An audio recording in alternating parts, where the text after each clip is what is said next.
Yo, what up everybody? It's your boy the Kryptonian Saiyan here, bringing you a review for One Piece chapter 276. And once again, Oda hit us with another strong chapter, man. And one of the things I really loved about this chapter was the character of Wyper. You know, this is very surprising that, Oda has decided to have Wyper's character get developed so far into this arc, and obviously we're in the conclusion. You can tell from the cover volume because you see Luffy and Enryu or Enel, they're on the cover art together, so that's your hint. I had a feeling we were already in this point, but to have Enel and Enel and Wyper have their moment in this chapter, and to have Wyper basically say that, like, I'm standing for my ancestors, and we get this mini flashback where I believe he's talking to his grandfather or father, whoever was in charge before him, and you get the little bit of information that, like, hey,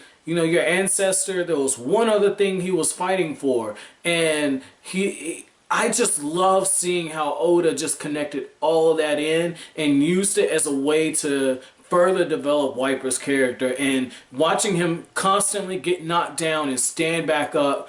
I tip my hat to Wyper at that point because he's definitely outclassed, okay?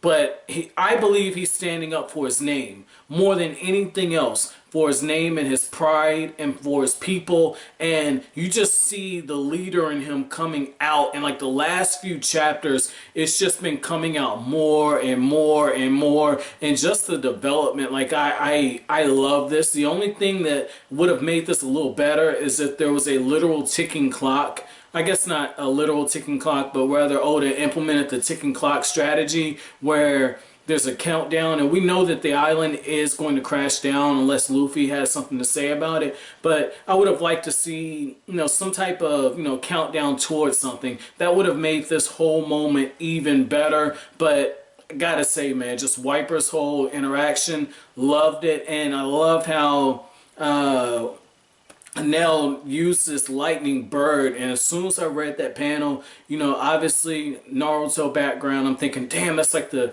Kareem. That's the first thing I thought of. And I don't know if I don't think this came out after Kishimoto used Kareem, so that's interesting just to kind of see that. It looks like Kishimoto might have pulled the design from Kareem for that. I've got to go do some research on it. I've been holding off on the similarities because I don't want to get spoiled. But this is the crazy thing, though, right? Like, Zoro right away charges in. And I like how Zoro does this because it does two things for me, right? The first thing, it shows that Zoro, that pride as a swordsman, obviously is still there, but Enel uses a lightning version of a wolf, and the wolf isn't like the bird where the bird just kind of rams his beak into Wyper, who had been beaten up before.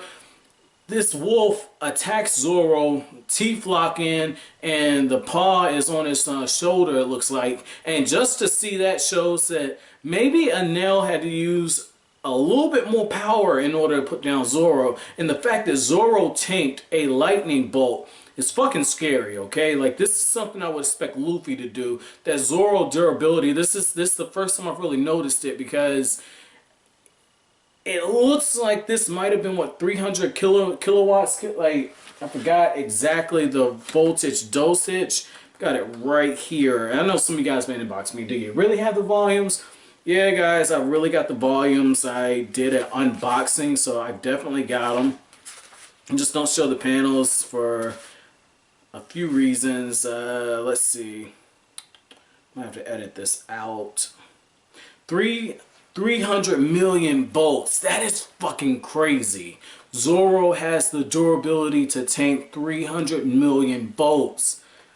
Absolutely crazy. Was not expecting that level of durability. Now, one other thing that I did not really care for, but I understand, is the fact that Nami assesses the situation, uses that smart-ass brain of hers and puts it to work, and she automatically realizes that she's not a combatant. Even with Usopp's staff and everything, there's not anything she can do to hope to stand up against Enel, especially when you look at it. Nico Robin was taken out, Zoro was taken out, Ganfall was taken out, and Wyper was taken out. And so when Zoro falls, she even says, even Zoro too, and she shouts out for him. That was cool to see it. And I like the fact that Oda had Nami say, "I'll go with you to that world of dreams." And at first I was like, damn, she's flip-flopping, but I don't look at it like flip-flopping. You gotta understand, the girl, if she's doing something like this, she has an end game to it. I don't know if she's trying to buy time until Luffy gets here or what, but I feel like there's going to be a quick betrayal on Nami's end. We've seen this before. Oda's put her in these positions, and something's happening where she's kind of had some type of role, whether you go into the Buggy the Clown arc, or if you go with her and all along, she's always kind of had that one little moment where it looks like she's the damsel, or she has an ulterior motive, and Oda brings her back in some kind of way. So I'm really interested to see that. Meanwhile, what we have going on, we have Konus and the father. They've been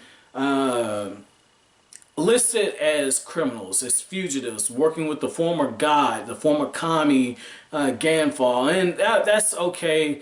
You know, personally, I feel like that didn't need to end off the chapter. I really could have done without that. That might have been better to open up the next chapter, okay? Because ending it off with Nami agreeing to go with Enel, that I feel like that's a stronger ending, and that's just a nitpick on my part. I feel like that would have been a stronger ending if it would have ended right there.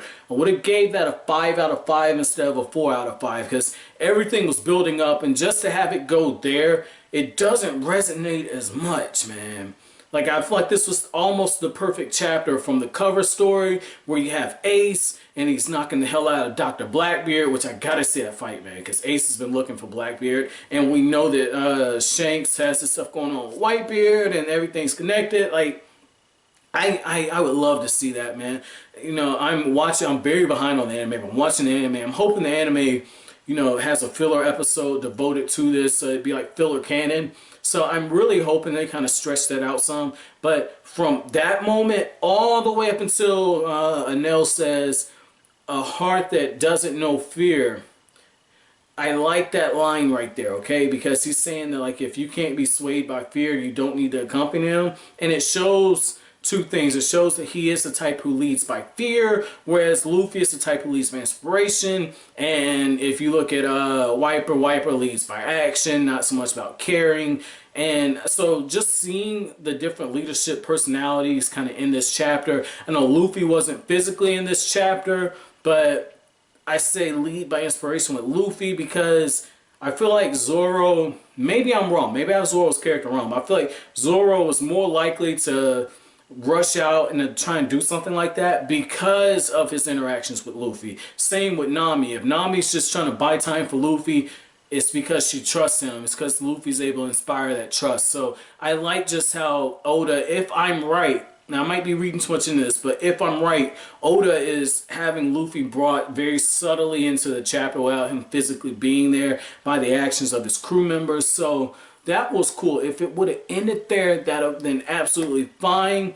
But what I was saying about Enel, the reason why that line just really stood out is, like I said, it says a lot about his leadership personality, but there's also some validity, some truth in what he's saying. The thing is a man who doesn't know fear is ignorant. And the reason why I say that is it's animal nature. Every animal experiences fear, okay? And if you don't experience fear, you don't know your limits. You don't understand your mortality. And with a non-combatant like Nami, it's very possible, okay? It is very possible that if Enel would have attacked her, he probably would have fried Nami's ass and killed her, okay? And then we'd have had Sanji go, "That's my Nami!" Like, we would have seen that shit, right? But, well, Sanji's laid the fuck up right now, so that can't happen. But you get what I'm saying. Like, that's the thing. Like, Nami understands. Like, nobody's coming from you right now. If I even look at this dude the wrong way, he's going to fuck me up. Like, no pun intended. Like, he's going to fuck me up and zap my ass, and I'm not going to wake up. And if you look at it, like, this is probably hands down the most dangerous person that has been introduced into One Piece so far, particularly as far as the Straw Hats have been introduced to. And they're in enemy territory. This guy has a savage plan. very feared. Nami's already terrified of the guy. If you guys remember, she was first introduced to this dude through the lightning bolt that he fired using the mantra. And so she's already terrified. This was the smart thing to do. But I like how there was a little bravery in that. Chapter's a little longer. Chapter review's a little longer than usual. But I want to ask this question here, okay? What did you guys think about Nami's sudden decision to kind of roll with Enel, with Enel? What did you think about that? Did you come to the conclusion that I did, that maybe she had something kind of up her sleeves, or were you just looking at like, this bitch again, this useless bitch? Which one was it? And be honest, man. But as always, guys, if you like anything I had to say, hit that like button, comment, rate, subscribe, share. I will greatly appreciate it. As always, thank you for watching. Have an awesome day, guys.